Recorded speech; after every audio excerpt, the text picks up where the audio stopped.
Bismillahirrahmanirrahim. Assalamualaikum warahmatullahi taala wabarakatuh.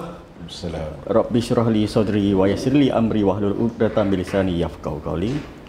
Allahumma ftah lana hikmataka wa ansur alaina min khazaini rahmatika ya arhamar rahimin. Baik saudara-saudara, apa khabar penonton-penonton yang sedang mengikuti rancangan Kerusi Hangat siri ke-6 di mana tajuk kita pada malam ini adalah Kerajaan Perpaduan Kerajaan yang di-Pertuan Agong. Dan bersama-sama saya, ini adalah seteru saya. Ada, ini kali pertama, julung-julung kali. Dan ini juga kali pertama saya berimej sebegini, berambut pendek. Saya tengok saya punya partner ni rambut dia begitu, saya pun kena ikut style dia. Dan ini juga kali pertama saya bersiaran live bersama dengan orang yang saya hormati. Walaupun dia berada di kapal yang lain, di parti yang lain, tetapi saya tetap hormat beliau, iaitu saudara Datuk Lokman Adam. Apa khabar, saudara? Baik, alhamdulillah. Nampak berseri-seri. Dan tentunya ramai yang sedang ternanti-nanti. Ya. Ialah kita sudah melalui pilihan raya dan tentunya rakyat Malaysia ni sedang menanti-nantikan apakah yang akan berlaku selepas ini, selepas pelantikan Perdana Menteri yang ke-10 iaitu Datuk Seri Anwar Ibrahim. Dan mungkin sedikit hari lagi kita akan menyaksikan pembentukan kabinet dan sebagainya.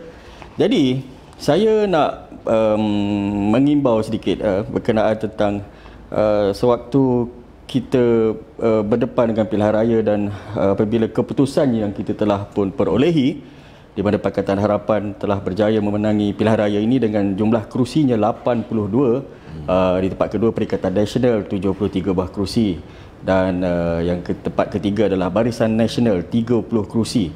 Saya secara peribadi saya sangat terkejut dengan keputusan ini, di mana saya tidak menjangkakan Barisan Nasional ini mendapat keputusan yang sebegitu. Jika kita lihat rekodnya pada PRN, dua PRN yang lalu, di PRN Johor, di PRN Melaka, Barisan Nasional mengungguli pilihan raya, hampir menang 2/3, dan Johor 2/3, juga di Melaka 2/3 majoriti. Dan tentunya ini adalah satu, bagi saya lah, satu keadaan yang sangat pelik. Macam mana boleh jadi macam ni? Sebab saya melihat Barisan Nasional ni adalah satu parti yang mana parti yang kita dah bersaing lama. Kita menggasak, kita mengasak, kita lawan, berhujah dan sebagainya. Dan Barisan Nasional ni bukan satu parti yang mudah, sangat susah, sangat sukar, dan kita kena mempunyai strategi-strategi yang yang mungkin berbeza dengan apa yang Barisan Nasional lakukan. Dan sedikit berkenaan tentang keputusan pilihan raya itu, Datuk. Mungkin sebagai intro, Datuk ada. Okey, Assalamualaikum warahmatullahi taala wabarakatuh, dan salam perpaduan. Tak salam lagi, salam dulu. Saya cakap salam satu Malaysia kan. Jadi saya rasa semua parti politik, kalau boleh mereka ni nak memerintah secara bersendirian. Ya. Barisan Nasional juga kita berusaha berhempas pulas nak memastikan kita boleh bentuk kerajaan secara bersendirian, kerana telah jelas nyata bahawa kerajaan yang terdiri daripada musuh-musuh politik yang mula ditubuhkan oleh Pakatan Harapan, dalam tu ada PKR, ada Bersatu, ada DAP, last kali ada Amanah, last kali bertahan 22 bulan. Bila UMNO pula bekerjasama dengan Bersatu, dengan PAS, dengan GPS, sama juga lebih kurang dalam 17 bulan. Lepas tu diturunkan Muhyiddin, digantikan dengan Datuk Seri Ismail Sabri. Pengalaman yang tak berapa cantik ni menyebabkan UMNO dan Barisan Nasional cuba untuk mengembalikan zaman kegemilangan kita bila mana kita menang dan boleh memerintah secara bersendirian mengikut acuan kita sendiri. Kalau boleh, memang kita nak. Dan saya yakin Pakatan Harapan pun bercita-cita yang sama. Mereka pun tak expect terpaksa mewujudkan kerajaan perpaduan ni. Sama juga dengan Perikatan Nasional. Semua nak memerintah, semua nak jadi Perdana Menteri. Tetapi walaupun kita minta supaya rakyat jangan undi berbelah bagi. BN kita minta supaya rakyat berikan sokongan pada BN. Jangan undi PN. Kita pun cakap jangan undi PH. PH pula cakap jangan undi BN, jangan undi PN. Tapi rakyat ni tak tahulah mereka, yalah, mungkin ada banyak faktor Saya tak nafikan juga apa yang berulang kali oleh Bersatu, oleh PAS mengatakan kalau undi BN akan letak Anwar jadi Perdana Menteri. Betul. Kita explain macam mana pula undi BN Anwar boleh jadi Perdana Menteri. Kalau undi BN menang, kita boleh memerintah bersendirian, BN lah Perdana Menteri. Tetapi orang percaya, orang percaya. Dan kita juga tengok bahawa kali ni kita lihat politik wang tu dahsyat betul. Wow. Kali pertama saya dengar ni. Politik wang tu masya-Allah. Saya tengok politik apa wang yang berlaku di Larut, apa yang berlaku di Paguh. Saya ingat di kebanyakan tempat begitu. Di kebanyakan tempat yang ada Perikatan Nasional memang begitu. Malah apa yang lebih menyedihkan kita Tok-tok lebay ni pun dah mula pandai dah. Bagi duit, wallahi saya undi PAS. Masya Allah. Ini tak pernah berlaku dalam sejarah. Saya melihat dengan dahsyatnya berskala besar. Dulu kita pernah dengar cerita tentang orang terima rasuah berskala besar. Kali ni sudah pastilah mereka bermula dengan menyalahgunakan duit rakyat. Kalau tidak, mereka mana ada duit banyak macam tu. Betul. Itu yang kita minta supaya disiasat mana perginya 600 bilion yang dibelanjakan dalam tempoh darurat tu. Yang kita nampak dengan mata kepala kita sendiri bagaimana dengan begitu dahsyat sekali anak-anak muda khususnya orang yang baru first time voters ni. Mereka disajikan dengan duit, pergi collect duit. Ada yang dijanjikan 350 dapat 100 pun ada juga. Macam-macam video yang kita nampak. Ada yang wallahi kami undi PAS, ada yang pakai baju je Kalau artis pakai baju 4 kali ni ada yang sampai 100,000. Kalau selebriti yang besar ada yang 5,000 sekali posting mereka. Anak-anak muda yang biasa pun ada yang pergi konvoi bermotor dibayar. Ada yang pengundi luar yang balik ke kawasan dibayar dengan begitu dahsyat sekali. Ini first time saya rasa yang menyebabkan memang kita tidak langsung menjangka bahawa Barisan Nasional keputusannya begitu teruk. Tetapi apa pun saya masih menganggap bahawa kalau misalnya Barisan Nasional mengadakan pilihan raya, sebaik saja selepas kita menang di pilihan raya di Johor, ketika Pakatan Harapan kalah teruk, ketika PN kalah teruk, ketika Mahathir kalah teruk dan hilang wang pertaruhan, saya yakin BN mungkin boleh menang. Tapi nak buat macam mana, masing-masing ada kepentingan peribadi. Kita tak nafikan manusia ni tak kira parti apa pun. Bila ada kepentingan peribadi ni, akhirnya yang jadi mangsa parti. Betul. Sedih lah, sedih. Tapi rakyat sudah membuat keputusan. Kita minta dia pilih kita untuk memerintah. Tapi akhirnya mereka memutuskan untuk tak nak bagi siapa pun menang. Yang akhirnya memaksa ke bawah duli tuanku untuk meminta supaya Perikatan Nasional bekerjasama dengan Pakatan Harapan membentuk kerajaan perpaduan. Tetapi malangnya Pakatan Harapan bersetuju dengan kerajaan perpaduan anjuran ke bawah duli tuanku. Tetapi Perikatan Nasional tak bersetuju. Yang akhirnya menyebabkan baginda tuanku menitahkan supaya BN menyertai kerajaan perpaduan bersama Pakatan Harapan dan kemudian diikuti oleh GPS. Dan alhamdulillah bila BN dah ikut, GPS ikut, kemudian GRS ikut, Warisan ikut, KDM ikut, Bebas pun ada 2 ikut. Alhamdulillah. Kita ada 148 kerusi untuk membentuk kerajaan yang sangat stabil. Baik, masih lagi kedengaran selepas keputusan ialah diumumkan dan juga sewaktu selepas sidang minda Datuk Seri Anwar Ibrahim pada jam 3.30 pagi kemudian pada masa yang sama besoknya juga Perikatan Nasional mengumumkan yang mereka boleh membentuk kerajaan dengan sejumlah majoriti yang cukup yang diperlukan untuk menubuhkan kerajaan dan tetapi keputusan itu ataupun apa yang diumumkan oleh pengerusi Perikatan Nasional iaitu Tan Sri Mahyadin ini sebenarnya tidak ada perbincangan pun dengan Barisan Nasional, betul?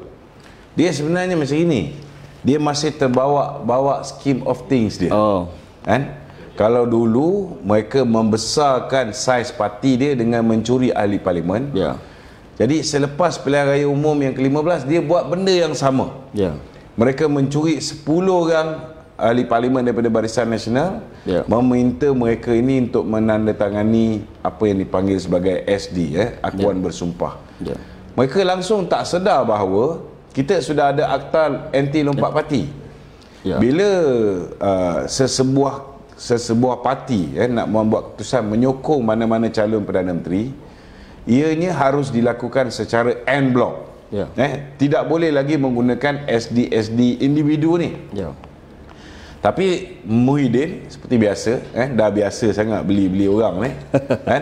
Jadi dia ingat dengan 10 SD yang dia dapat tu dia sudah mencukupi 115 kursi.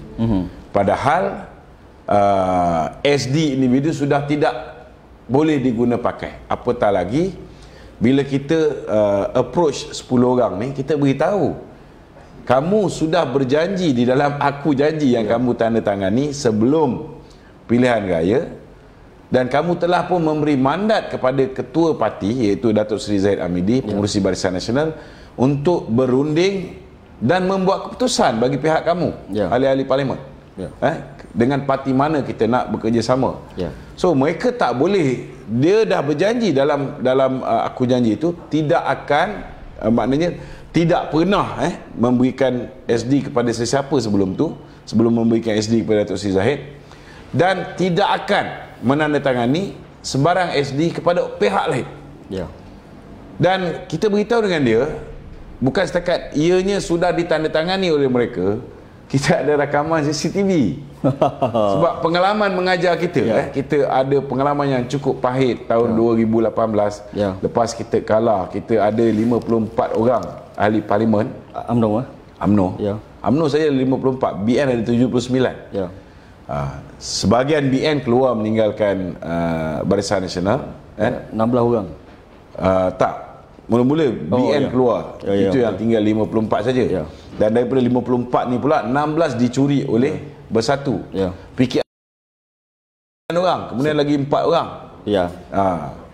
So pengalaman itu menyebabkan kita kali ini lebih berhati-hati dan kita dah buat persiapan awal. Sudah ada aku janji awal, dan kita beritahu dia tindakan kamu itu sendiri boleh menyebabkan kursi kamu tu terkosong, dikosongkan.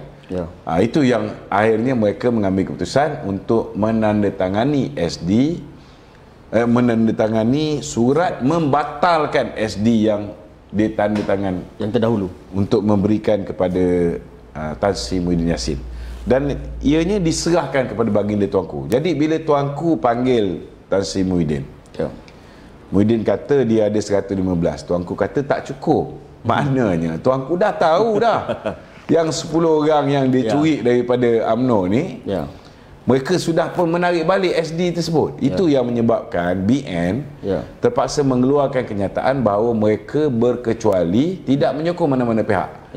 Itu sebenarnya nak bagi gambaran kepada istana bahawa kita belum lagi memberikan sokongan kepada mana-mana pihak. Maknanya nak batalkan SD yang telah diberikan kepada Muhyiddin. So tak timbul soal dia ada enough numbers ni. Seperti juga Datuk, saya dan juga kawan-kawan kita kempen kuat-kuat ini di seluruh negara. Kita kempen, kita bawa satu naratif bahawa Pakatan Harapan akan menjadi kerajaan. Datuk mungkin di sebelah Barisan Nasional. Kita tidak pernah terfikir ataupun kita tidak pernah merasakan bahawa ada kerjasama waktu itu. Jadi macam contohnya di tempat di Bagan Datuk, kita letakkan Datuk Seri Samsul Iskandar yang begitu hebat, tentangan yang sengit di Bagan Datuk itu, dan ini saya ingat satu keadaan yang mana pertama kali yang berlaku di Bagan Datuk, Pakatan Harapan begitu ketara sekali daripada kerana saya turun bersama-sama dengan calon Bagan Datuk, iaitu Datuk Seri Samsul Iskandar. Begitu juga di tempat-tempat lain. Jadi ada setengah-setengah pihak yang mendakwa bahawa kalau undi Pakatan Harapan nanti akan dapat Barisan Nasional, dapat Zahid dan sebagainya lah. Kan? Begitu juga dengan pihak kami. Pihak Pakatan Harapan juga undi Perikatan Nasional akan dapat BN, akan dapat Zahid dan sebagainya. Jadi sekarang ni bila dah ada keputusannya, iaitu 82 buah kerusi Pakatan Harapan, 30 kerusi Barisan Nasional, waktu itu di dalam war room pada malam pengumuman keputusan pilihan raya, saya berada bersama pimpinan-pimpinan Pakatan Harapan. Kita tengok numbers tu, kita pening sebab kita tak capai 112. Tetapi bila siarkan keputusan dengan numbersnya 82, Perikatan 73, Barisan Nasional 30. Kalau dibuang Perikatan Nasional itu 82 campur 30, ngam-ngam jumlahnya 112. Dan pada waktu itu saya pun mengambil satu masa yang agak panjang. Adakah perkara ini takdirnya, ketentuannya untuk ada penggabungan dari Pakatan Harapan dan juga Barisan Nasional untuk membentuk kerajaan? Saya pun tidak tahu lagi pada waktu itu. Tetapi saya nak sebut di sini, Allah telah pun beri jawapan. Tuhan telah bantu kita untuk memberikan jawapan dengan numbers itu. Baik, saya rasalah bila kita sekarang ni dah berada di dalam kerajaan yang dikenali sebagai kerajaan perpaduan. Dan saya juga melihat di pihak sebelah sana lah, pihak yang tidak berpuas hati ini atas keputusan ataupun ketetapan yang telah dibuat oleh tuanku yang di Pertuan Agong dengan menggabungkan Perikatan Harapan dan juga Barisan Nasional, dan mereka seolah tidak boleh nak terima keputusan. Mereka mengeluarkan sangat banyak kenyataan yang berbaur fitnah, hasutan, perkauman dan sebagainya. Begitu juga dengan pimpinan-pimpinan di peringkat bawahan dan juga pengikut-pengikut dia lah, turut sama untuk dia membuat satu naratif berkenaan tentang kebencian ataupun kebimbangan apabila Pakatan Harapan menjadi kerajaan, dan juga ditohmah bahawa nanti kerajaan akan hilang, institusi raja, agama Islam akan hilang dari segi keistimewaannya orang Melayu, bahasa Melayu dan sebagainya. Jadi pada pandangan Datuk ni, adakah perkara ini sihat ataupun bagaimana? Okey, pertama sekali, kita pun memang kalau boleh kita nak merintah secara bersendirian. Sebab pengalaman bergabung dengan parti-parti politik, terutamanya bersatu ni memang mimpi ngeri bagi Barisan Nasional. Dah lah dia khianat kita dulu, kan? Dia dimaafkan, kita angkat dia pula menjadi menjadi Perdana Menteri. Kemudian dia tikam belakang kita. Lepas dia tikam belakang kita, dia mainkan kita, dia duit kita di bloknya, pemimpin kita nak dipenjarakan. Jadi bila malam tu keputusan dia sedemikian rupa, kita berada di persimpangan, tak ada orang boleh bentuk kerajaan. Betul. Suka tak suka masa tu, memang kita kena fikirkan dengan siapa kita nak berada. Dan kita tahu bahawa ketika itu Perikatan Nasional sudah pun mengulurkan tangan untuk bersama dengan Barisan Nasional. Bagi saya, kan, kalau cincang kerat 18 pun saya takkan bersama dengan Bersatu lagi. Saya takkan benarkan parti saya ini bekerjasama dengan Bersatu. Sebab dia telah khianat kita. Betul. So daripada kita mengambil keputusan untuk bersama dengan orang yang pernah kita ampunkan, PAS pun tak pernah ampunkan Amanah sampai sekarang, betul tak? Betul. Tapi UMNO ni kita pernah kena khianat dengan Muhyiddin, dengan Mahathir pun kita ampunkan Muhyiddin, kita bagi peluang dia jadi Perdana Menteri. Dan last kali mereka seksa kita, mereka bully kita, mereka tikam belakang kita di Sabah dan sebagainya. Jadi cukuplah pengalaman ni. Jadi bila buntu, itu yang saya nampak, suka tak suka, pilihan terbaik Barisan Nasional ialah bersama dengan Pakatan Harapan. Kerana pertama sekali saya nampak, ini pandangan kami lah, di sebelah UMNO. Kita nak bagi peluang balik orang yang terang-terang nak bunuh kita ke? Atau kita nak bagi peluang Datuk Seri Anwar Ibrahim yang belum pernah buat apa-apa kat kita. Dia belum pernah dapat kuasa sebagai Perdana Menteri. Belum ada rekod menzalimi kita seperti mana yang Muhyiddin. Kan? Jadi bagi saya lebih baik kita pilih pilihan yang kita belum tahu apa jadi. Kan? Dan sebagai seorang yang pernah dianiaya oleh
kursi Melayu berapa? Yang Melayu 18 orang. Jadi kalaupun UMNO dapat yang menang 18 yang Melayu menang kan? 18 Kalaupun UMNO dapat tambah kerusi,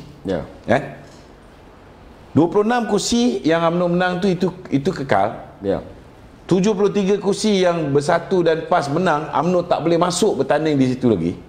Maknanya dalam arti kata lain, UMNO bahagian lain ni selain daripada 26 ni dah boleh tutup kedai lah. Jangan bazir masa. Memang akan datang mereka tak boleh bertanding di 73 kursi ni. Kalaupun nak dapat pun 18 ni pun disebabkan prestasi Bersatu dan PAS lebih baik daripada UMNO. Daripada 18 ni mungkin kita dapat 3. So apa nak jadi dengan UMNO kalau UMNO tinggal 29 kursi? Kita parti yang mempunyai keahlian terbesar.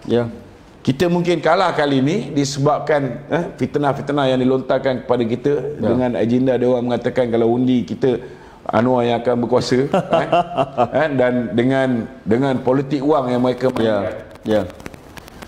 Saya yakin masa depan bersama dengan Pakatan Harapan ni lebih cerah. UMNO akan boleh bertanding di semua kursi Melayu kecuali mungkin kawasan-kawasan yang 18 yang apa ni PKR dah menang dan mungkin kawasan Melayu Bandar. DAP takkan kacau kawasan UMNO. Betul. Sebab mereka akan bertanding di kursi China dan India. PKR pun banyak juga bertanding di kursi China dan India. Betul. Kalau katalah ada UMNO perlu bertanding di kawasan bandar, mungkin kita boleh swap. PKR dan Amanah mungkin boleh ambil kawasan kampung dan sebagainya. Ini boleh diperbincangkan. So dari segi kepentingan parti UMNO ni lebih baik bagi saya bersama dengan Pakatan Harapan berbanding kalau kita bersama dengan apa ni kita bersama dengan Perikatan Nasional. Jadi atas dasar tu saya tak tunggu sebenarnya apa ni pendirian parti, sebab kalau kita tunggu pendirian parti tahulah parti ni dia akan lebih berhati-hati dalam membuat keputusan, dia kena consult, dia kena runding dan sebagainya. Jadi saya saya cuba untuk memberikan naratif-naratif kenapa kerjasama dengan Pakatan Harapan ni adalah untuk masa depan yang lebih baik untuk UMNO khususnya. Ya. Baik, cuma ada satu sedikit isunya di sini adalah dalam Pakatan Harapan ni ada DAP. Jadi DAP okey, dia macam ini. Dulu lagi UMNO. Tadi soalan dah ditanya, saya belum sempat nak masuk bab tu. Bagi saya tak takut dengan DAP. Ya. Sebab mungkin kita kena terima hakikat semua orang ada buat silap. Okey. Semua ada buat silap, DAP pun ada buat silap. Ya. Tetapi DAP telah membayar harga yang cukup mahal di atas kesilapan dia. Mungkin ada ketika dia berkuasa dia keterlanjuran kata-kata. Ya. Mungkin ada orang macam Superman Hugh yang mengeluarkan kenyataan-kenyataan yang cukup resis. Melayu akan skru Melayu, kita akan gunakan Melayu untuk skru Melayu, kita guna Tun Mahathir. Ya. Orang ni pun dah kena buang dengan DAP. Ya. Dalam UMNO pun ada juga orang macam ni. Ya. Yang perangai macam Superman Hugh ni, yang resis, macam Papa Gomo contohnya. Dia kata kita akan tarik kerakyatan India dengan China. Ya. Kita tak boleh buat benda ni. Ya. This is very wrong. Dia pun dah digantung oleh UMNO 6 tahun. Kalau boleh buang balik, buang turun pun tak apa. Sekarang ni dah kena gantung pun masih berasa lagi parti kan. Ya. So kita belajar melalui kesilapan kita. Saya yakin DAP pun belajar melalui kesilapan dia. Ya. Kerana kenyataan-kenyataan dia, kerana mungkin keterlanjuran mereka dalam mendesak ni, akhirnya menyebabkan kerajaan yang mereka bentuk bersama dengan Mahathir akhirnya runtuh selepas 22 bulan. Ya. Jadi bagi saya, dengan pengalaman pahit mereka ni, lepas mereka runtuh, Lim Hua Eng dihadapkan ke muka pengadilan, lepas mereka runtuh, kita lihat Syed Saddiq dihadapkan ke muka pengadilan. Saya yakin mereka pun tak nak benda ni berlaku lagi. UMNO pun tak nak juga. Selepas kita bekerjasama dengan Bersatu, kita dianiaya mereka, kita dizalimi mereka, kita pun tak nak benda ni berlaku lagi. Kan? Jadi masing-masing hari ni akan lebih berjaga-jaga. Maknanya saya yakin, itu sebab saya punya kenyataan, mungkin sebelum ni PAS tak boleh menjinakkan DAP. PAS parti kecil. Parti kecil. Cuma sekarang ni dengan politik wang yang mereka mainkan, mereka sudah menjadi parti besar. 49 kursi. Kita tak tahulah berapa lama benda ni boleh bertahan. Tak apa, kita tengok dan lihat. Dulu mungkin ada Abah untuk memberikan dana pilihan raya. Selepas ini bila kita siasat mana perginya 600 bilion dan sebagainya, tak mustahil duit UMNO yang dulu dibekukan, lepas ni duit dia orang dibekukan. Betul tak? Mereka tidak akan ada lagi modal untuk untuk menyogok pengundi-pengundi ni. So senario akan berbeza selepas ni. Saya yakin dengan UMNO sebagai sebuah parti yang mewakili orang Melayu yang paling ramai, 4.2 juta orang, kita boleh membuat DAP menghormati hak istimewa orang Melayu, menghormati Islam sebagai agama persekutuan, menghormati kedudukan bahasa Melayu sebagai bahasa kebangsaan, menghormati kedudukan raja-raja Melayu. Dan mereka dah faham dah. Kalau mereka tak sanggup buat benda ni, mereka masih lagi nak menuntut Malaysian, mereka masih lagi nak menuntut diiktiraf UEC dan sebagainya. Kalau tak tunaikan tuntutan, mereka akan keluar. Macam sekarang ni, kenyataan dengan Komeng dulu diguna pakai. Saya nak tegaskan, itu kenyataan lama. DAP sekarang takkan keluar macam tu. Daripada mereka tidak ada kuasa, dia orang pun tak boleh tolong masyarakat Cina. Betul tak? Betul. Sama juga dengan UMNO. Kita pun fikir tentang masyarakat Melayu. Kalau kita tak ada kuasa, macam mana kita nak tolong orang Melayu? Betul tak? Betul. Jadi masing-masing akan menjaga hati satu sama lain. Masing-masing akan lebih menghormati kontrak sosial yang ditandatangani sebelum kita mengecapi kemerdekaan. Saya yakin kita tak perlu takut dengan DAP seperti mana ramai orang bimbang dengan DAP. Ini keyakinan saya. Dan kalau misalnya adalah yang terlanjur, sudah pasti we are here. Kita akan pastikan bahawa mereka akan ditegur. Kalau kita pun tiba-tiba ada di kalangan kita yang terlebih Melayu, sudah pasti ada DAP yang akan menegur juga. Ini saya yakin dia akan ada check and balance, insyaAllah. Tadi berkaitan tentang UEC itu tadi. UEC ni saya ingat sewaktu pemerintahan yang Berhormat Pak Agong menjadi Perdana Menteri, peruntukan beasiswa no limit telah diberikan kepada pelajar-pelajar UEC, yang mana waktu itu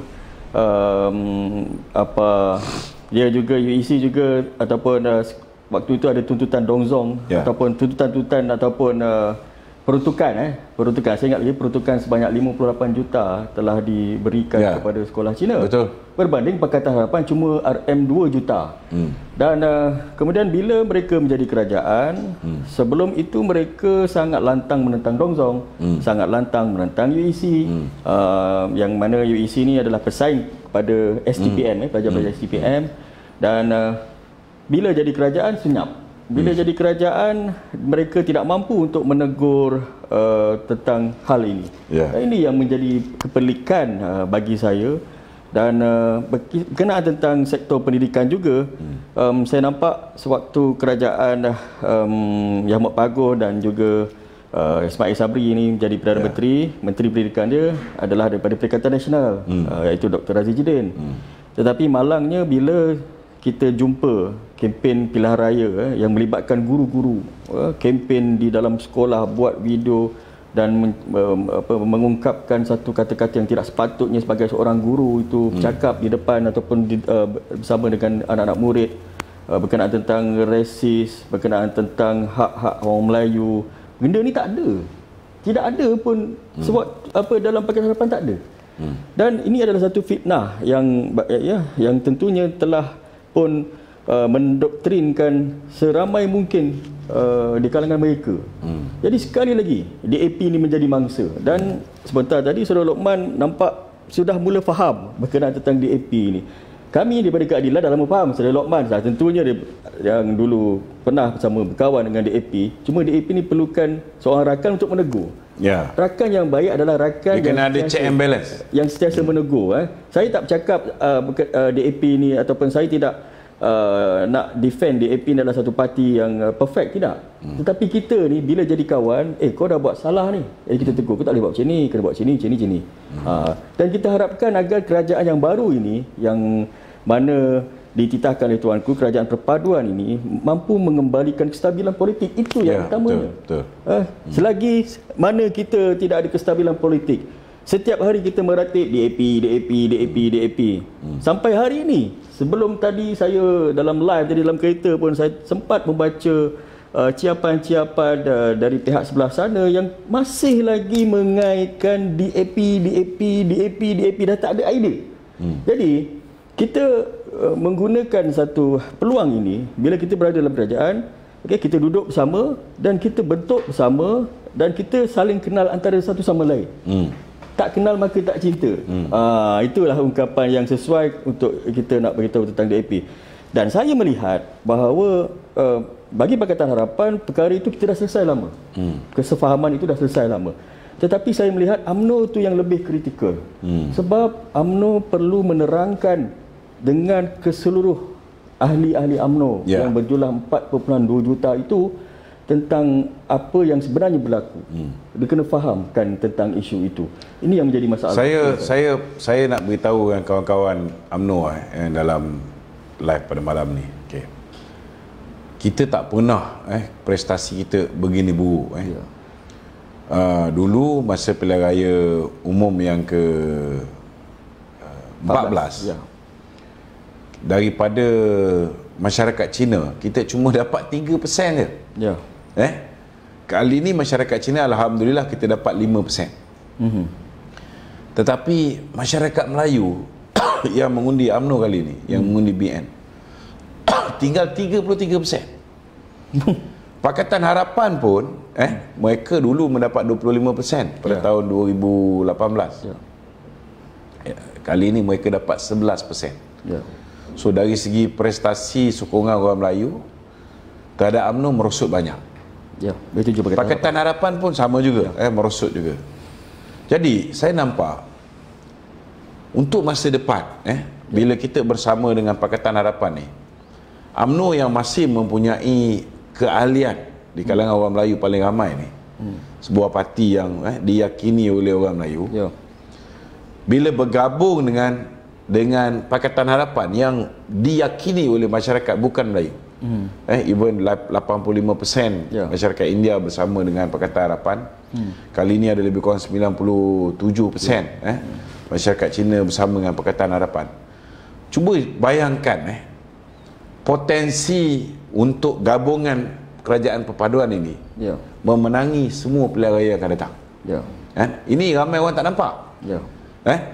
Bukan hanya kita akan this is going to be the end of racism. Kita akan wujudkan sebuah kerajaan yang ada orang Melayu, India, Cina, Kadazan, Dusun, Lumbawang, Iban, Dayak, macam-macam. Termasuk orang asal, orang asli semua. Semua akan duduk dalam satu pasukan, dan dalam masa yang sama kita berpotensi menang di semua kursi yang kita bertanding dalam pilihan raya. Kalaupun ada sedikit kesukaran mungkin di Kelantan. Yang ni Kelantan ni kita memang payah sikit. Sebab orang Kelantan ni dia tak kisah walaupun dia mandi dengan air teh ke, teh Milo ke, teh ais ke, they couldn't be bothered as long as PAS memerintah. Demi Islam, pangkal PAS masuk syurga. Ini kita tak boleh buat apa-apa. Itu pun saya yakin kita boleh mengganggu-gugat juga. Saya rasa ramai yang menyesal, terutamanya di Terengganu ni, bila tidak membubarkan Dewan Undangan Negeri sekali. Kalau dia tahu dengan duit yang mereka lontarkan di Terengganu ni, saya nak beritahu, bukan hanya yang jenis angkat sumpah wallahi saya undi PAS dapat duit ni. Di pejabat daerah ni, mereka agihkan duit dengan menggunakan program yang dipanggil Dana Bakti Remaja. Tahun lepas tak ada. Tahun ni tiba-tiba dia bagi duit di pejabat daerah ni. So kalau mereka tahulah mereka nak menang besar dengan duit ni, saya yakin itu hari pun mereka akan bagi duit. Mereka akan bagi duit. Jadi saya nampak pilihan raya yang akan datang ni, yang justifikasi yang paling jelas sekali yang kita boleh nampak, pilihan raya di Tioman. Di Tioman ni insya-Allah kita akan lihat calon Barisan Nasional yang telah pun mendapat laluan daripada Pakatan Harapan akan menang besar. Di Padang Serai kita tak boleh jadi kayu ukuran. Sebab apa? Saya yakin orang-orang UMNO pun marah dengan calon Padang Serai ni. Sebab calon Padang Serai ni walaupun tempat dia pun belum selesai pilihan raya, dia dah desak supaya Presiden UMNO meletakkan jawatan pengurusi Barisan Nasional. Jadi saya secara peribadi saya tak akan turun bantu calon selagi dia belum minta maaf. Dan saya nampak kawan-kawan saya yang lain pun tak pergi turun ke Padang Serai kerana mereka juga marah dengan tindakan calon Padang Serai ni. Jadi ini kayu pengukur pertama di Tioman. Kayu pengukur kedua ialah dalam tempoh 6 bulan daripada sekarang kita akan berhadapan dengan pilihan raya negeri. Negeri Kelantan, Negeri Terengganu, Negeri Kedah, Selangor, Negeri Sembilan dan Pulau Pinang. 5 negeri ni akan ditawan oleh kerajaan perpaduan. 6 negeri. 5 negeri dulu. 5 negeri dulu. Bacakan dulu komen di Facebook ni. Wah, banyak sekali komen antara daripada Sean Ibanez. Ini Muslim position lah ni. Tak kisahlah orang UMNO ke BN ke, kita akan berganding bahu menentang PN, katanya. InsyaAllah. Kemudian saya ambil daripada YouTube, daripada saudara Mohsin Idris, kekok aku BN and PH bergabung. Kita apa tak kekok ni? Belakang saya ni nampak ni ada logo Pakatan Harapan. Allah. Lagi kekok. Saya pun kekok sebenarnya, ambil masa seminggu lebih nak move on. Okey, komen daripada Hafiz Hashim YouTube. Ayuh BN PH kita lawan PN habis-habisan. Bila PN hancur, PH BN lawan balik. Saya suka ni, saya suka sebab saya pernah cakap soal ini. Saya pernah cakap di dalam satu program dan juga teman-teman UMNO, kawan-kawan UMNO, musuh kita boleh kompromi, tetapi pengkhianat tidak sama sekali. Ini tapi saya tak apa setuju dengan PHBN lawan balik ni. Sebab apa bagi saya bagi saya hari ni PH dia boleh kuasai kawasan-kawasan bukan Melayu. Pengundi bukan Melayu. BN kita mempunyai potensi untuk dapat balik, gana balik sokongan Melayu. Kalau dua ni boleh disatukan dan we can prosper together. We can govern the country which we are going to have a much more better and much more stable government. Kenapa kita nak benda ni jangka masa singkat? Bukankah itu lebih baik kita buat untuk jangka masa panjang? Betul. Baik.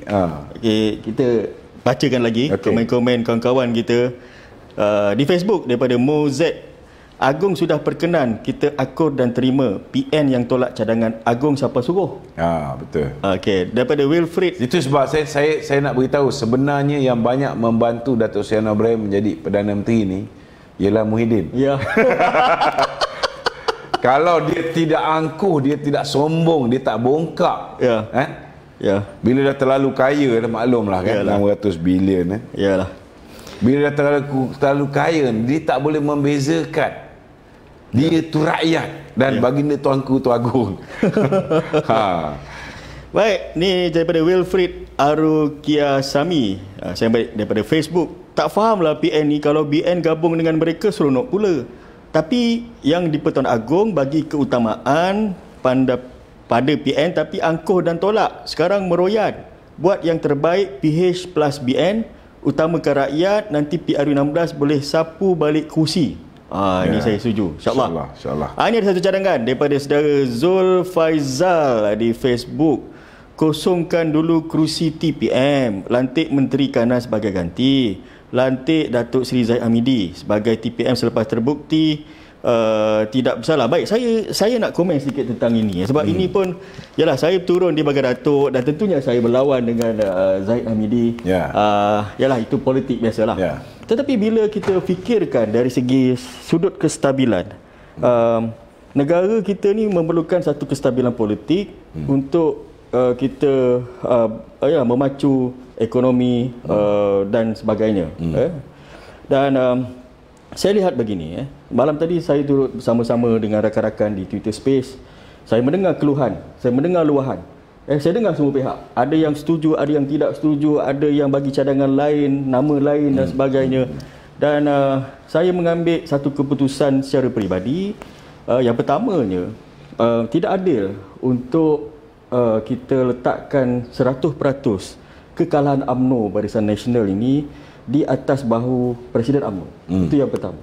Sebab dia ada struktur yang lain seperti pengarah pilihan raya dan sebagainya. Dan yang kedua, saya nampak satu kelainan sedikit bila sewaktu tempoh berkempen, kita ni menyerang UMNO Barisan Nasional selain pada Perikatan Nasional tu, tetapi di setengah-setengah tempat calon UMNO menyerang UMNO. Calon UMNO menyerang Zahid selaku presiden. Dan saya pelik benda tu. Itu yang kedua. Yang ketiga, Zahid Hamidi atau Presiden UMNO ni memang terpalit dengan kes mahkamah. Tetapi dia belum lagi dijatuhkan hukuman. Memadailah kita lihat satu senario, contohnya di Sabah. Di Sabah, di mana Sabah Ketua Menterinya Haji Ji, timbalan Ketua Menterinya Bong Mokhtar. Bong Mokhtar kan sama juga terpalit dengan kes mahkamah. Tetapi kerajaan itu stabil kan, walaupun kerajaan itu adalah isu-isu, tetapi stabil sehingga hari ini. Itulah sebenarnya kunci ke arah kestabilan politik dalam pemerintahan negeri maupun negara. Jadi saya fikir, kalau ikut secara peribadi, ikut marah saya memang rasa tak perlu kot. Kita rasa begitu. Apa pandangan? Okey, dia macam gini. Pertama sekali kena fikir pertimbangan politik dulu. Okey. Kalau tidak kerana usaha Datuk Seri Zahid ni, boleh tak kita bawa Pakatan ni Barisan Nasional ni untuk bersama dengan Pakatan Harapan? It will never happen. Betul. Untuk makluman, di dalam UMNO sendiri sudah ada pihak ditawarkan jawatan timbalan Perdana Menteri, sudah ada pihak ditawarkan jawatan Perdana Menteri. Kalau misalnya masih ada lagi bunyi-bunyi ni, kita tanya dia orang balik, nak perintah ke? tak nak perintah. Sebab kalau misalnya hari ini Datuk Seri Zahid tidak diberikan pengiktirafan sebagai Presiden UMNO, dia dipilih oleh Akaumbi UMNO. Kalau nak ubah, boleh. Pemilihan UMNO nanti, kalau orang lain dipilih sebagai Presiden, Datuk Seri Anwar ada hak untuk tukar siapa timbalan Perdana Menteri dia bila-bila masa. Bila-bila masa. Okey. Dan ini pertama. Kestabilan tu penting. Dan kestabilan UMNO itu menentukan kestabilan kerajaan Datuk Seri Anwar Ibrahim juga. Saya ambil contoh hari ini. Apa punca Muhyiddin tumbang? Apa punca Mahathir tumbang? Mahathir tumbang kerana dia parti kecil. Tetapi sebab dia dapat dokongan daripada DAP 42 kursi, dia menjadi 55 kursi, dia menjadi parti yang lebih besar dan diangkat menjadi Perdana Menteri. Padahal PKR adalah parti paling besar, 49 kursi. Sama juga masa Muhyiddin menjadi Perdana Menteri. Parti dia hanya 5 orang je dengan dia. 16 dia curi daripada UMNO, 9 dia curi daripada PKR. Dia ada 32. BN ada 42. Kita bagi dia jadi Perdana Menteri. Tak stabil juga. Tak stabil juga. Mereka mencuri kita, mereka buat macam-macam pada kita. Okey. Kenapa tak stabil? Kenapa Muhyiddin tak stabil? Sebab dia tidak menghormati kita. Walaupun kita lebih besar daripada dia, kita bagi dia jadi Perdana Menteri, kursi timbalan pun dia tak bagi pada Datuk Seri Zahid.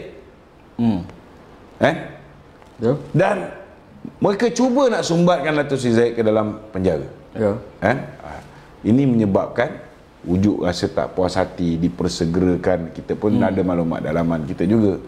Bagaimana suami kepada CJ berjumpa dengan Tan Sri Muhyiddin dekat rumah abang dia apa semua sekali kan. Benda ni semua menjadi apa ni, menjadi spekulasi di bawah ni yang menyebabkan timbulnya rasa tak puas hati orang UMNO yang akhirnya bila dah tak boleh tahan sangat, mereka menarik sokongan pada Muhyiddin. Okey. Apa jadi kalau Datuk Zahid tidak diangkat menjadi timbalan Perdana Menteri? Orang lain diangkat. Contohnya, bila diangkat Datuk Seri Ismail Sabri sudah memasang badan untuk menjadi Presiden UMNO. Gadingan dia, Mazhir Khalid, sudah memasang badan untuk menjadi timbalan Presiden. Dan wujud pula, sebelum tu hanya Datuk Zahid diserang. Kemudian Datuk Seri Muhammad Hassan pula mula diserang oleh blogger Perikatan Nasional Raja Petra. Hari ni pun dia ulang lagi sekali. Dia kata Datuk Seri Muhammad Hassan ada kes 10 juta ditransfer ke ni. Nampak tak? So kalau kali ni Datuk Seri Anwar mengulangi kesilapan Muhyiddin, apa jadi dengan kerajaan ni? Kerajaan ni akan tumbang. Katalah dia letak Datuk Seri Ahmad Hassan menjadi calon Perdana Menteri, calon timbalan Perdana Menteri. Sudah pastilah pemilihan akan datang, Datuk Seri Ahmad Hassan akan bertanding jawatan Presiden. Apa jaminan kalau dia menjadi Presiden UMNO, dia tidak akan membawa BN ini untuk bersama dengan Perikatan Nasional? Tidak ada jaminan. Kalau katalah hari ini kita tahu bahawa mereka nak bunuh dua-dua ni, dia nak bunuh Datuk Zahid, dia nak bunuh Datuk Seri Ahmad Hassan. Katalah dia letak orang lain, pihak ketiga. Tidak ada jaminan pihak ini kalau dapat jawatan timbalan Perdana Menteri, dia menang pemilihan UMNO sebagai Presiden UMNO, dia tak tarik benda ni keluar. So jangan nampak benda yang membolehkan kita ni dilihat baik saja. Kalau contohnya lah dulu Mahathir nak dilihat baik, kenyataan Mahathir dia kata Lim Guo Eng tidak boleh duduk di dalam kabinet selagi dia belum bersihkan kes dia di mahkamah. Betul tak? Kalau dia buat meneruskan perkara tersebut, DAP pun takkan sokong Mahathir. Mahathir pun takkan jadi Perdana Menteri. Betul tak? Itu yang menyebabkan Mahathir sendiri menukar, dan akhirnya dia lantik juga Lim Guo Eng ketika Lim Guo Eng masih lagi ada kes mahkamah dan kemudian digugurkan. Kita tak expect kes Datuk Zahid digugurkan. Kita expect dia dibicarakan dengan adil. Dan kena faham dalam kes Datuk Zahid ni, terang-terang ianya ialah selective prosecution. Ianya adalah satu pertuduhan yang berniat jahat yang dibuat oleh Tun Dr. Mahathir. Kalau kita lihat peringkat awal pendakwaan hanya tertumpu kepada Datuk Najib. Itu pun selepas orang desak bila nak dakwa Datuk Najib, barulah Datuk Najib didakwa. Hari ini dia didakwa, besok baru bahagian amla nak panggil bagi keterangan. Maknanya dakwa dulu, siasat kemudian. Kes yang sama berlaku pada kes Datuk Zahid. Dan dalam kes Datuk Zahid dia ada dua kes. Satu kes di Mahkamah Shah Alam 40 pertuduhan, satu kes lagi di Mahkamah Tinggi Kuala Lumpur 47 pertuduhan. Kes yang pertama tu dah terang lagi bersuluh yang terima dana politik. Selama hari ni tidak ada sebarang undang-undang Malaysia mengatakan terima dana politik itu salah. Betul. Tak ada. Dan tiba-tiba bila Datuk Zahid terima dana politik daripada UKSB, dikatakan ianya rasuah. Allah Ta'ala punya kuasa last kali terbongkar bahawa yang memberikan dana politik pada Datuk Zahid, walaupun Datuk Zahid menafikan dia menerima jumlah sampai 13 juta ni, dia kata ada 2 kali je dia pernah terima 100,000. Tetapi bila ditanyakan dengan David Tan yang kata dia ni yang memberikan dana politik ni, siapa lagi yang dia bagi? Terbongkar rupa-rupanya Tun Mahathir pun dapat 2.6 bilion. Tan Sri Muhyiddin pun dapat 1.3 bilion, 1.3 juta. Apa ni, Isyamuddin dapat, KJ pun dapat, Syafiq Abdal pun dapat, ramai orang dapat rupanya. Jadi kenapa ada dua set undang-undang yang berbeza? Bila kena kat Datuk Zahid dikira sebagai rasuah, bila kena kat orang lain ni semua ianya dianggap sebagai political donation. Ini tak betul. Itu sebabnya Datuk Seri Anwar Ibrahim sendiri telah membuat keputusan. Dia kata selagi seseorang itu tidak didapati bersalah, selagi itulah dia berhak untuk memegang jawatan di dalam kabinet dia. So kita kena hormatilah keputusan Datuk Seri Anwar Ibrahim. Dan Datuk Seri Anwar Ibrahim pun sudah pasti dia dah tengok kes ini, akhirnya hakim pun memutuskan bahawa tidak ada prima facie sebab terang-terang selective prosecution. Dan pasukan petugas khas yang menyiasat buku Tan Sri Tommy Thomas sendiri mengatakan memang berlakunya seperti mana didakwa oleh Tan Sri Tommy Thomas, ada campur tangan pihak eksekutif Mahathir dan sebagainya. Dan yang menariknya Datuk Seri Anwar Ibrahim tu sendiri memberi jaminan dia tidak akan campur tangan dalam institusi atau badan kehakiman ini. Dan membiarkan untuk institusi kehakiman itu menjalankan proses yang adil dan saksama. Ini adalah satu benda yang menarik. Dan biarlah Zahid Hamidi atau Presiden UMNO ni dia menguruskan kesnya. Dan kalau ini pun kalaulah sekiranya dilantik ataupun menjawat jawatan di dalam kabinet, kita minta doa lah agar dia boleh melaksanakan tanggungjawab tugas itu dengan begitu baik. InsyaAllah. Dengan apa kes yang dihadapi. Baik, saya baca soalan ataupun cadangan daripada rakan-rakan sangat banyak. Daripada Ismail Tijoh, saya ambil daripada YouTube. PHBN tak perlu bubar, teruskan perjuangan. Cari persamaan antara satu sama lain. Fikirkan macam mana nak tawan Kelantan dan Terengganu. Wah, ini satu cadangan yang baik. Satu cadangan yang baik, alhamdulillah. Daripada Kasmawati Amar Muhammad Asri Facebook, Z dengan Lokman kena ulang kisah kebenaran SD itu batal dan salah guna sampailah makcik-pakcik kat kampung dengar. Okey, ini sebenarnya saya nak beritahu kat sini bahawa apa yang berlaku pada hari ini, pelantikan Datuk Seri Anwar Ibrahim selaku Perdana Menteri, ataupun segala keputusan yang dibuat dengan penggabungkan UMNO, BN dengan PH untuk membentuk kerajaan perpaduan, seterusnya disertai oleh GPS, GRS, Warisan dan juga parti-parti yang lain, masuk parti bebas. Ini adalah satu proses yang sebenarnya yang julung kali tidak pernah berlaku sepanjang tempoh pemerintahan, sepanjang proses pilihan raya ini. Kita nak bentuk kerajaan dan tak dapat capai 112, dan kita perlu berbuat satu kerajaan unity government, perpaduan itu. Dan inilah pertama kali ini adalah, saya kira adalah presiden case yang mana cadangan kerajaan ini adalah cadangan ataupun titah daripada tuanku yang di Tuan Agong. Yang mana tuanku yang Tuan Agong ni dia punya tempatnya teratas sekali dalam perlembagaan. Dan segala berkaitan tentang numbers ataupun cadangan calon Perdana Menteri dipersembahkan kepada ke bawah duli yang di-Pertuan Agong. Dipersembahkan. Dan ini pun akan melibatkan pembentukan kabinet. Sudah pasti Datuk Seri Anwar Ibrahim ni akan mempersembahkan nama cadangan calon bagi mengisi kabinet kepada yang di-Pertuan Agong. Jadi yang di-Pertuan Agong sudah pastilah dia akan membuat perhitungan dan keputusan yang sangat bijaksana. Kerana apa ni, Saudara Lokman? Kerana ini adalah saya fikir ada hikmah di sebalik kejadian ini.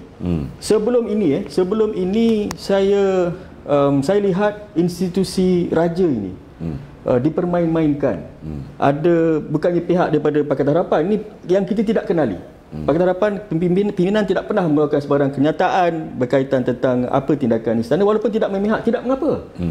Walaupun yang Tuan Agong satu ketika dulu melantik Tan Sri Mahyadin menjadi Perdana Menteri, tak apa, kita move on, kita buat kerja. Tetapi ada juga suara-suara yang mungkin berhaluan kiri, yang terdapat di mana-mana, kita pun tidak pasti, yang memperlekehkan, yang mempersenda dan sebagainya.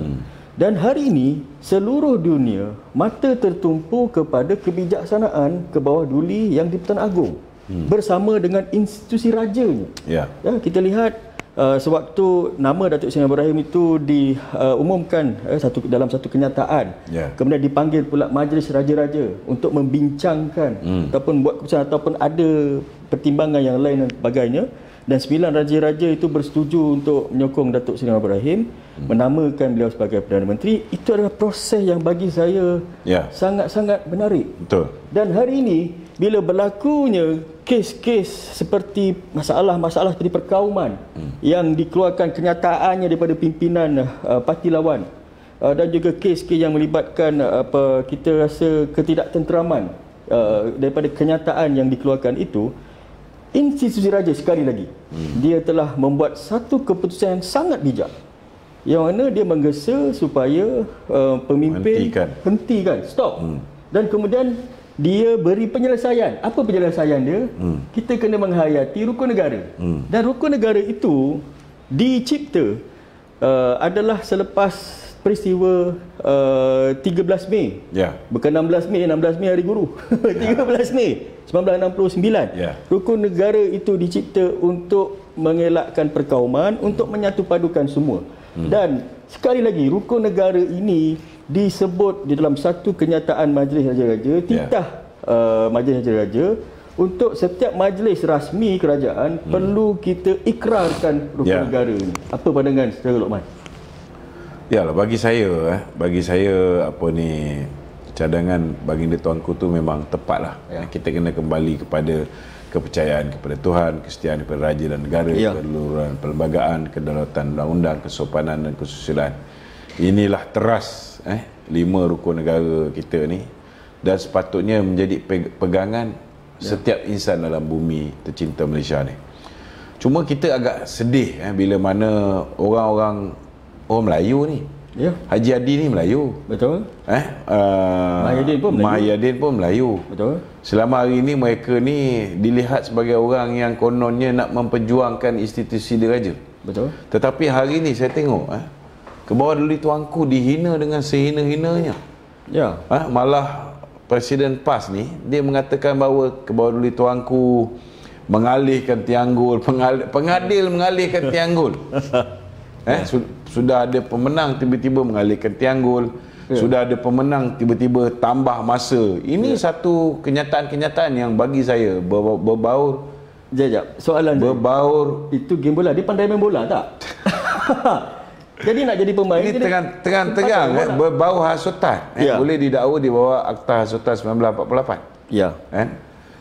Tapi bila polis baru panggil nak bagi keterangan, dia bukan main lagi bukan main lagi. Pemuda PAS nak buat demonstrasi dan sebagainya. Ini satu ugutan, satu lagi pertuduhan boleh kena tu. Jadi bagi saya lah, kalau nak tutup mulut dia orang ni, suka tak suka kita kena hadapkan mereka ke muka pengadilan. Bagi dia rasa juga. Betul. Dulu bukan main lagi, mereka rampas telefon kita, mereka sumbat kita duduk dalam lock-up dan sebagainya kan. Saya masih ingat lagi ketika PAS menjadi menteri Menteri Undang-Undang. Ya. Saya beritahu dengan Taqiyuddin. Saya buat laporan polis ke atas Almari. Saya kena dakwa. Saya kena penjara sebulan. Ya. Saya ingat lagi. Saya cakap ketidakadilan ni perlu dibetulkan. Ya. Tak bolehlah berterusan. Benda-benda yang tak betul zaman Mahathir ni mestilah dibersihkan. Ya. Tapi malangnya ditambahnya pertuduhan tu. Ya.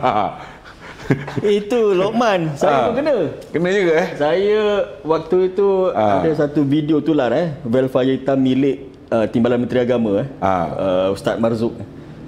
Kenderaan itu memang tak pastilah siapa yang bawa, tapi kenderaan tu milik dia lah, ataupun dia yang dipertanggungjawabkan untuk kenderaan tu. Kan dia bawa gelong-gelong, potong double line apa semua. Video tu saya dapat daripada WhatsApp group. Saya letak di dalam Twitter saya. Dan saya mempersoalkan dengan tindakan pemandu itu. Saya kena tangkap. Saya kena panggil pihak polis daripada Kelantan, IPD Kelantan, bersama-sama dengan 2 lagi anggota. Dia telefon saya. Dia kata, "Tuan, saya sekian-sekian, saya nak jumpa tuan berkenaan tentang kes ni pun semua." Dan dia nak jumpa saya di rumah. Saya tahulah kalau jumpa di rumah ni sekejap lagi apalah saya nak jawab dengan jiran-jiran. Jadi saya mohon untuk jumpa di tempat lain dan bersetuju pada awal. Kemudian saya kebetulan saya ada satu perjumpaan mesyuarat di pejabat salah seorang wakil rakyat di Shah Alam ini, di Kota Anggerik. Jadi saya cakap saya ada dekat sini. Dia cakap, "Marilah jumpa dengan saya untuk ambil apa-apalah keterangan ke apa, kita bincang dan sebagainya." Dia cakap tak boleh, tempat tu ramai orang. Lah pula.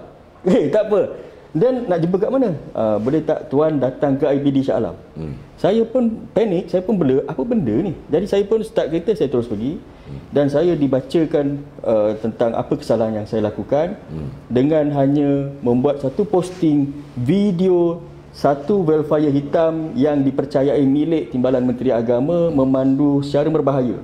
Itu sahaja yang disiasat saya, yang nak dirampas handphone saya. Tetapi orang yang memandu, orang yang memiliki kenderaan itu tak disiasat. Biasa tu. Aduh, ini satu benda double standard. Ya. Itulah, kalau saudara Lokman kena sebulan, saya pun kena, saya tak tahulah. Banyak lagi sebenarnya. Hashtag kerajaan pembunuh waktu itu, saya pun kena dan sebagainya. Okey. Ini ada lagi satu cadangan Oh, menarik pada malam ini. Panas. Daripada Asmadi Hassan, Facebook. Tolong desak Perdana Menteri segerakan siasatan terhadap kehilangan 600 bilion sebelum pilihan raya negeri. Ya. Saudara Lokman ada bukti? Saya rasa memang kena siasat. Ya. Memang kita tak ada bukti yang jelas tentang perkara-perkara ni, sebab tidak ada satu pun daripada 600 bilion ni dibentangkan di dalam parlimen. Ya, itu paling utama sekali. Jadi kita nak minta supaya perkara ni disiasat. Kita nak tahu 600 bilion ni dibelanjakan untuk apa. Ya. Mungkin ada sebahagiannya untuk emolumen, bayar gaji, kaki tangan awam, apa semua itu tak ada masalah lah. Ya, betul. Tetapi kalau adalah dalam bentuk direct nego, yang diluluskan kepada kroni-kroni mereka, kita nak tahu benda ni terlaksana ke tak terlaksana, harga tu berpatutan ke tak berpatutan, apa hubungan antara orang yang mendapat direct nego projek dengan pemberi projek, ada kickback ke tak ada. Ini semua mesti disiasat, sebab cara mereka berbelanja di pilihan raya negeri Melaka, cara mereka berbelanja di pilihan raya negeri Johor dan juga di pilihan raya umum, menunjukkan dalam tempoh masa yang begitu singkat mereka menjadi kerajaan, mereka mempunyai kekayaan yang luar biasa. Betul. Saya setuju. Mestilah datangnya bukan daripada langit, kan? Takkan ayah pin tu campak duit daripada langit, betul tak? Betul. Mestilah datang daripada sumber-sumber yang kita nak tahulah, betul tak? Mana? Dan yang paling mudah sekali ialah siasat tentang 600 bilion ni dulu. Yes. Kita kena start somewhere. Dan saya akan mulakan siasatan. Saya akan mulakan siasatan. Saya ada kawan-kawan yang ada maklumat, ada mungkin sedikit bukti dan sebagainya. InsyaAllah lepas ni pembongkaran berkenaan tentang. Dan kita minta supaya kawan-kawan yang dulu pernah terlibat bagi duit ke ataupun bagi projek dapat projek kena bayar tu bayar ni zaman Perikatan Nasional ni, tolonglah tampil ke hadapan. Boleh hubungi saya 0123320000 kalau ada maklumat nak bagi pada kita untuk kita siasat atau kita lapor pada SPRM, bagi, insya-Allah kita akan bantu untuk memastikan mereka-mereka yang telah menyeleweng duit rakyat ini dapat kita hadapkan ke muka pengadilan. Soalan seterusnya daripada Jul YNWA, ini peminat Liverpool ni, You Never Walk Alone, daripada Facebook. Soalan, pandangan Datuk tentang angin perubahan di Pantai Timur dan Perlis bila rakyat memilih Perikatan Nasional. Apakah faktor pengundi tolak BN dan PhD 3 negeri tersebut? Saya terus terang saya cakap lah pertama, kita kena terima hakikat bahawa BN berhadapan dengan sabotaj parti dari dalaman. Okey. Ada di antara calon-calon kita yang kita gugurkan. Mereka telah bertindak bertanding atas tiket musuh. Mereka bertanding atas tiket bebas. Dan rakan-rakan mereka yang tidak bertanding pun sabotaj sama Ini memainkan peranan juga dalam menyebabkan BN kalah teruk. Kedua, kerana faktor kewangan ni. Saya memang tak boleh terima dan takkan maaf sampai bila-bila perbuatan keji Perikatan Nasional dengan PAS ni. Bagi saya mereka ni telah merosakkan minda anak-anak muda kita. Hanya dengan duit yang mungkin nikmat dia mungkin boleh bertahan seminggu, anak muda kita telah menyebabkan negara mungkin berhadapan dengan kesengsaraan untuk tempoh 5 tahun. Cuba kita bayangkan macam mana Muhyiddin yang dikenali sebagai bapa lockdown. Orang cukup marah dia kerana orang hilang pendapatan, orang tak boleh cari kerja, cari rezeki untuk sara hidup anak, orang terpaksa mengharapkan kepada duit KWSP. Tak pernah tahu rakyat Malaysia ni merayu pada kerajaan, bagilah kami nak keluar duit kami sendiri ni. Tak pernah. 2 kali kita kena bagi keluarkan duit KWSP, Air Sinar dengan Air Citra. Sekarang pun ada orang minta ni bersasar 2.0. Kenapa? Sebab tak pernah kita sampai terseksa begitu. Bukan setakat ada yang terpaksa pinjam along, ada yang tak mampu pinjam along, ada yang buntu, ada yang bunuh diri. Tapi ada orang masih undi dia. Saya memang tak boleh terima, betul. Memang tak masuk akal. Jadi saya tak boleh bayangkan bagaimana manusia ni boleh sanggup lupakan benda tu hanya dengan duit. Hanya dengan duit. Itu sedih lah sebenarnya, sedih. Sebab anak-anak muda sepatutnya masih bersih. Patutnya jiwa mereka nakkan sebuah kerajaan yang bersih, nak kerajaan yang tidak rasuah, tidak salah guna kuasa tu sepatutnya kuat lagi sebagai anak-anak muda. Tapi malangnya dengan mudah mereka ni dibeli. Bagi saya cerita pasal Pakatan Harapan kenapa gagal di Pantai Timur, di utara dan juga sebahagian tempat di Perak, di Pulau Pinang. Yang pertamanya sebab kita memperakui bahawa ini kelebihan di pihak Pakatan Harapan kerana gagal mengesan peringkat awal berkenaan tentang tsunami TikTok contohnya. Dan kita lihat bila dah keputusan pilihan raya yang sangat mengejutkan, kita tewas di beberapa kerusi yang sepatutnya menang, contohnya di Pematang Pauh. Pematang Pauh yang mana calonnya adalah Nurul Izzah. Nurul Izzah ni saya lihat dia mempunyai satu karisma, potensi yang sangat bagus jika dibandingkan dengan calon lawan. Tetapi bila calon lawan tu menggunakan pendekatan TikTok, berkempen dari TikTok dan kemudian ada tsunami. Tapi Zack, kalau Pakatan Harapan ada duit banyak, Pakatan Harapan pun boleh upah artis TikTok ni. Iyalah. Kan? Kita tak ada duit. Kalau dah 4 posting 100,000 dibayar, berapa banyak artis yang akan bersama dengan kita? Betul lah. Betul. Tapi kita tak ada duit mewah macam tu. Dan kalau ada duit pun, we will never do that. It's very wrong. Betul. Kita buat benda tu. Kalau kita buat advertisement Facebook ke apa, okey lah, ini normal. Dan satu lagi, kita ni Pakatan Harapan ni dia tak pandai menjual. Menjual apa? Menjual agama. Dia tak pandai. Pakatan Harapan tak pandai langsung nak jual agama. Dia cakap straight dia berdasarkan fakta. Kalau kita boleh menyanyikan syurga kalau undi Barisan Nasional, BN pun menang juga.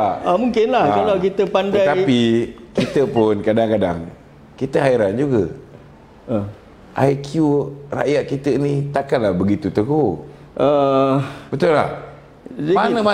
Mana masuk akalnya undi PN, undi BN dan undi PH masuk neraka?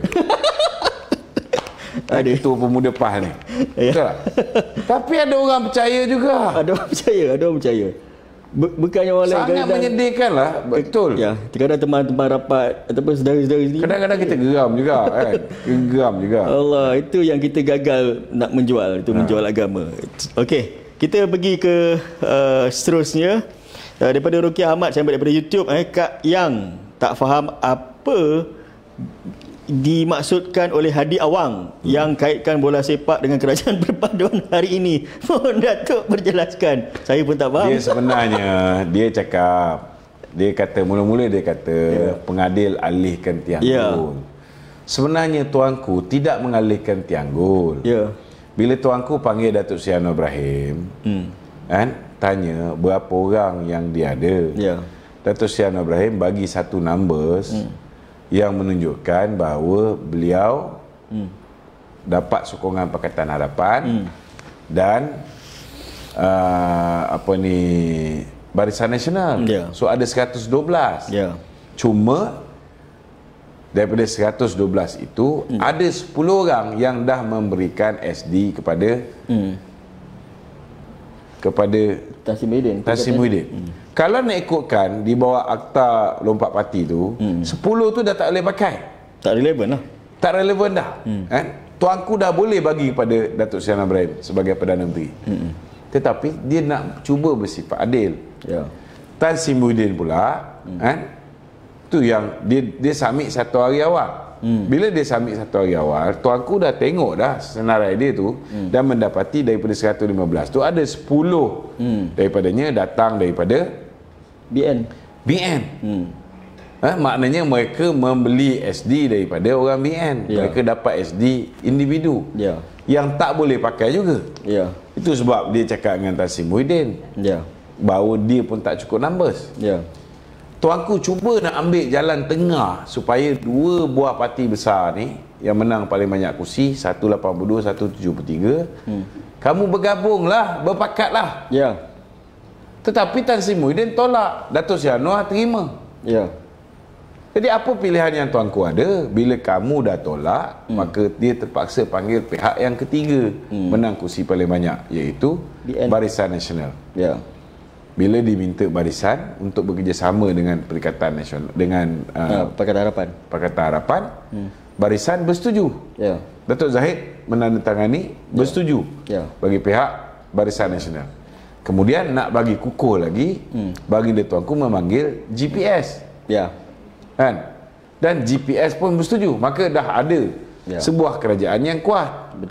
Kemudian barulah warisan masuk, KDM masuk, GRS masuk, dan lain-lain. Tapi Lokman, saya tengok dari sudut ke arah nak pembentukan kerajaan perpaduan ini. Ya betul lah, hari pertama parti-parti, ketua-ketua parti, Pakatan Harapan, Pakatan Nasional telah mempersembahkan numbersnya, dan memang tidak ada satu pun kerajaan yang boleh membentuk kerajaan, tak ada satu parti yang boleh membentuk kerajaan.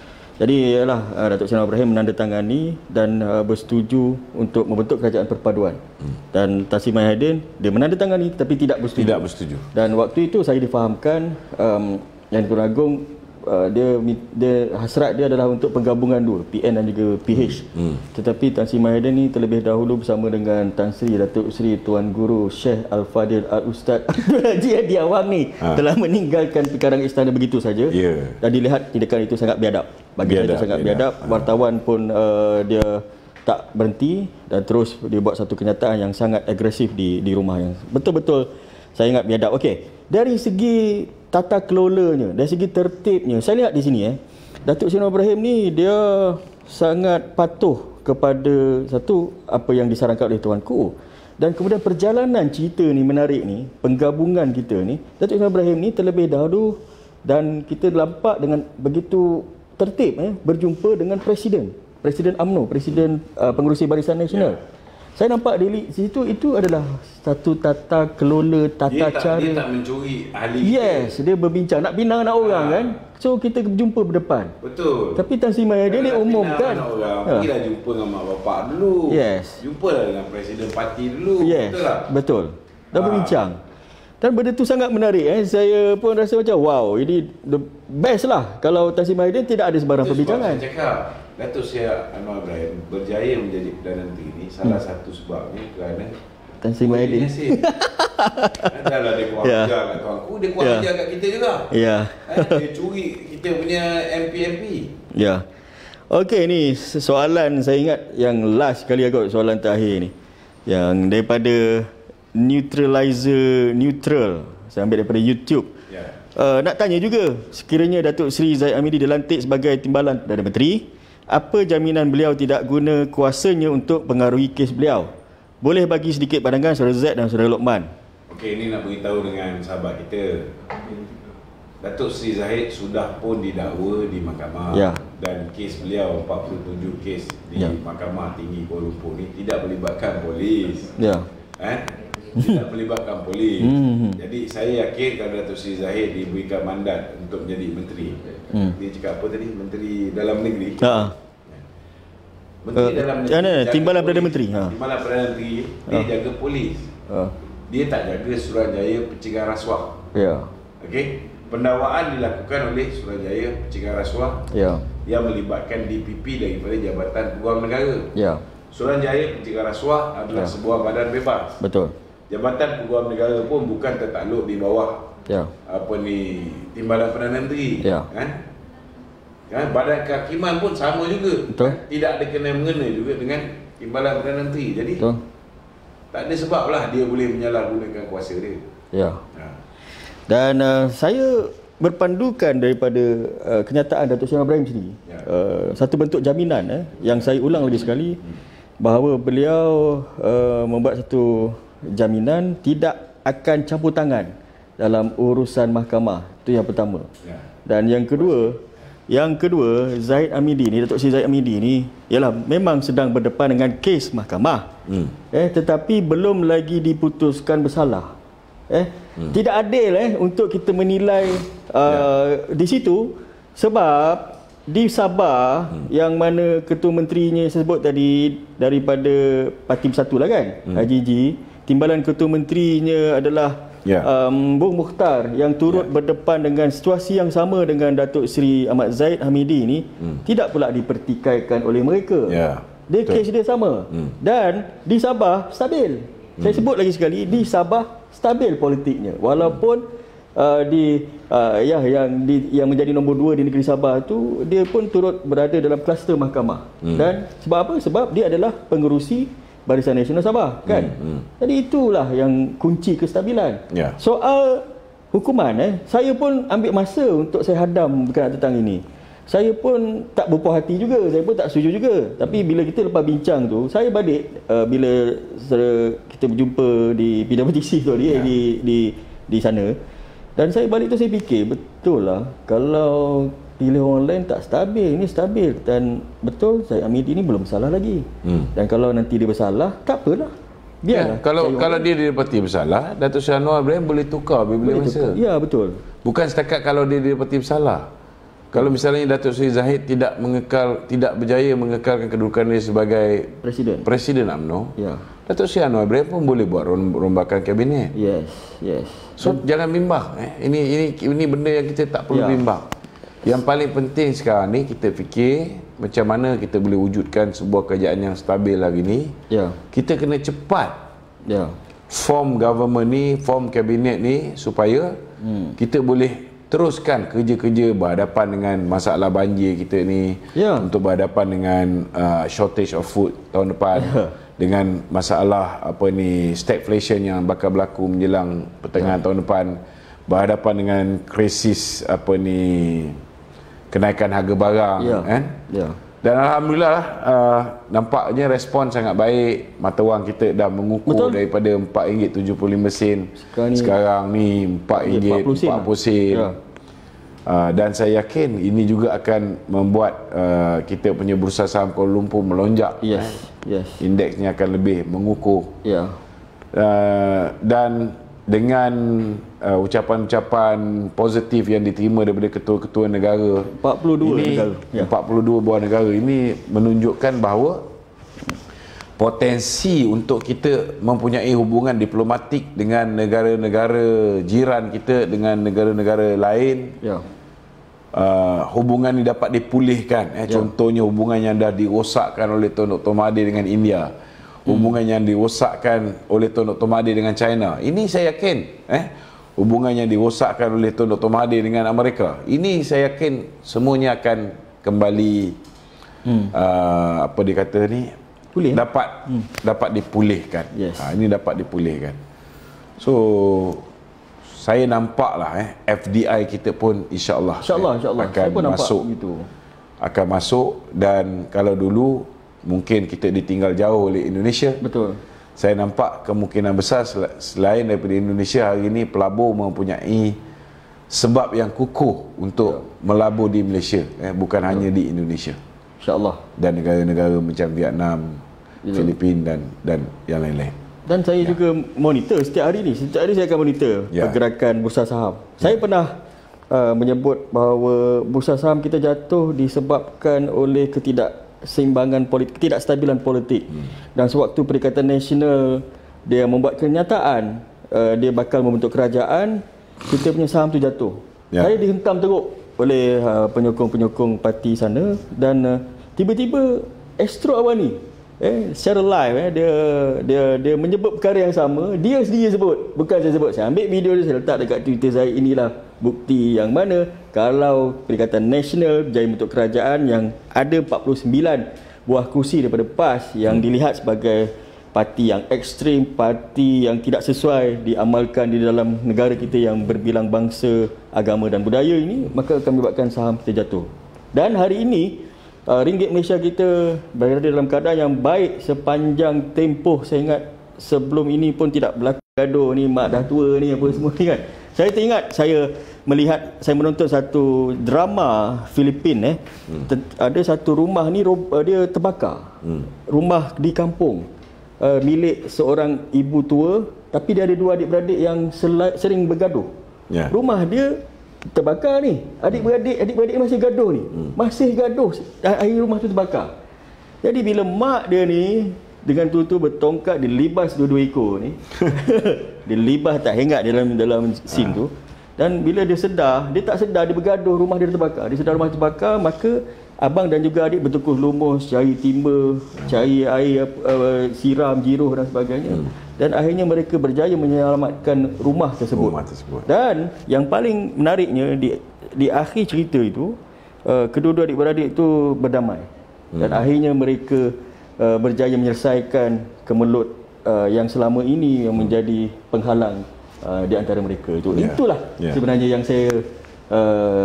saya sangat terharu di atas apa yang berlaku pada hari ini. Mungkin inilah ketentuan takdir Tuhan Allah Subhanahu Wa Taala. InsyaAllah kita boleh memikirkan tentang soal negara, soal ekonomi, soal rakyat, dan semua perkara yang sepatutnya kita lakukan, bukan soal kuasa. Itu yang paling utama. Jadi kita pun dah melepasi 1 jam setengah ni. Saya mohon ampun dan maaf lah sebab lewat. Sebab tadi bila hujan lebat di kawasan tu ada banjir, naik air. Jadi kereta saya tak lepas, kereta saya lorot sikit. Dan banyak kereta ni terpaksa ni di kawasan Shah Alam sini. Saya lambat tiba, itu kelemahan saya lah. Okey, Saudara Lokman, sebelum kita nak tutup sesi ni, mungkin ada kata-kata ataupun apa nasihat untuk dikongsikan? Nasihat saya rasa kita kena perbanyakkan siri penjelasan kepada akar umbi Pakatan Harapan dan juga akar umbi Barisan Nasional khususnya. Saya yakin ramai akar umbi Barisan Nasional kita dah terlalu lama, berpuluh tahun kita berperang dengan DAP, berperang dengan Pakatan Harapan ni. Sudah pasti nak mewujudkan perpaduan ni dia memakan masa. Betul. Tetapi di sebelah Pakatan Harapan juga sudah ditanam macam ni kan. pun bukan mudah. Betul, bukan mudah. Macam tadi sahabat kita cakap kan, kita rasa janggal, kita rasa tidak selesa dan sebagainya. Maka kita kena rapatkan jurang perbezaan ni segera, InsyaAllah. sebab kita akan berhadapan dengan pilihan raya negeri tak lama lagi. Kita kena buat majlis penerangan ni. Saya menyeru kepada kedua-dua belah pihak, khususnya Barisan Nasional dan juga Pakatan Harapan, sudah mula kena turun ke akar umbi secara bersama, menerangkan kepada akar umbi secara bersama tentang peri pentingnya gabungan ini. Kalau kita boleh fahamkan apa benefit yang kita boleh dapat dengan penggabungan ini, ramai boleh terima. Betul. Sebab ramai orang takut bahawa lepas ni kepentingan orang Melayu akan musnah. Sebenarnya selepas ini lebih banyak kursi-kursi Melayu kita boleh menang kalau kita dapat sokongan daripada orang India dan Cina juga. Betul. Kan? Betul. Sama juga dengan Pakatan Harapan. Lebih banyak kursi-kursi mereka juga mereka boleh menang jika mereka dapat sokongan daripada orang Melayu. Betul. Yang boleh dibawa oleh Barisan Nasional. So it's going to be a win-win situation, ataupun masing-masing akan menikmati keuntungan daripada kerjasama ni. Ini yang kita kena bagi faham. Baik. Saya nak tutup pun 5,000 lebih ni mata sedang memandang di dalam live ni, dan ada yang minta untuk kita buat sesi seterusnya. Saya kena tanya Tuan Badan, saya kena tanya Boleh insya-Allah. Nampak menarik, nampaknya macam ada satu, orang kata, ialah ke arah satu perkara yang sangat positif. Dan insya-Allah Lokman dah berjanji, insya-Allah kita boleh lepas ni kita akan bersama lagi. Ini sebenarnya eksperimen. Tengok menjadi ke tak ni. Sebab sekarang ni kita dah berada dalam sebuah kerajaan dan sebagai kerajaan perpaduan. Maka saya secara peribadi saya dah lupakan segala sekretar tu. Saya pun ambil masa juga seminggu lebih. Saya ambil masa, kita lupakan sekretar. Kita sekarang apa yang kita buat adalah demi rakyat. Dia dalam erti kata lain, kita nak memerintah sendiri tetapi rakyat mahu kita memerintah secara bersama. Betul. So kita kena hormatilah. Betul. Walaupun cita-cita tu nak memerintah sendiri. Betul. Tapi dah ini yang rakyat mahukan. Maka kita cuba. InsyaAllah. Kita try. InsyaAllah. Kita test. Boleh. Saya akan kalau dulu kita pernah cuba Tan Sri Muhyiddin, kita pernah bagi peluang pada dia. Kita dah tahu hasil dia. Kenapa kita tak boleh bagi peluang yang sama kepada Datuk Seri Anwar Ibrahim? Betul. Itulah yang saya yang saya dambakan. Katakan begitu. Dan kita bekerjasama sebagai satu pasukan. Sebagai satu keluarga yang besar, demi negara, demi rakyat dan demi masa depan anak-anak kita yang akan datang. Baiklah, sebelum saya nak mengakhiri sesi pada malam ini, saya nak sampaikan sepotong ayat Quran yang menjadi kegemaran saya daripada surah An-Nisa ayat 105. Bismillahirrahmanirrahim. Inna anzalna ilaikal kitaba bil haqq litahkuma bainan nas bima arakallah wala takulil khainina khasima. Maksudnya apa? Inna anzalna ilaikal kitab, sesungguhnya telah aku turunkan kitab. Kitab apa? Kitab Al-Quran. Bil haqq, dengan membawa kebenaran. Bima arakallah, dengan apa yang diajarkan oleh Allah kepada kita semua. Bima inna anzalna ilaika kitabil haq litahkuma bainan nas, untuk mengadili sesama manusia. Litahkuma bainan nas. Bima arakallah, dengan apa yang diajarkan kepada kita. Wala, dan janganlah takulil khainina khasima, menjadi penentang kerana membela golongan pengkhianat. Ini adalah satu ayat yang bagi saya sangat sesuai dan jadi pengajaran kepada kita semua, berkenaan tentang pengkhianatan, kesakitan yang kita rasa. Kawan-kawan daripada UMNO juga turut merasai, begitu juga keadilan dan juga Pakatan Harapan amnya, dan kita telah berjaya mencapai satu persefahaman. InsyaAllah persamaan ini kita akan panjangkan sehingga sampai bila-bila untuk anak cucu kita, insyaAllah. Saya mohon ampun dan maaf sekiranya sesi tadi lewat atas kelewatan saya dan juga masalah teknikal dan sebagainya. Ini adalah kelemahan diri saya, dan sepanjang kata-kata saya telah mengguris hati dan perasaan, terutama saudara Lokman. Dulu dia balun saya balun dia. Esoknya dia balun saya, lusanya saya balun dia balik. Ini adalah sebagai satu, orang kata, titik permulaan yang sangat baik. Saya mohon ampun dan maaf di depan semua orang. kelemahan diri saya. Segala puji-pujian itu kita panjatkan kesyukuran kita kehadrat Allah Subhanahu Wa Taala, Tuhan semesta alam. Segala kemaksiatan, kebatilan, kemusnahan, kesusahan, kepayahan, kesesatan itu kita tujukan kepada pemimpin yang mengkhianati mandat rakyat. InsyaAllah kita berjumpa lagi. Assalamualaikum warahmatullahi taala wabarakatuh. Selamat malam. I love you. Waalaikumsalam.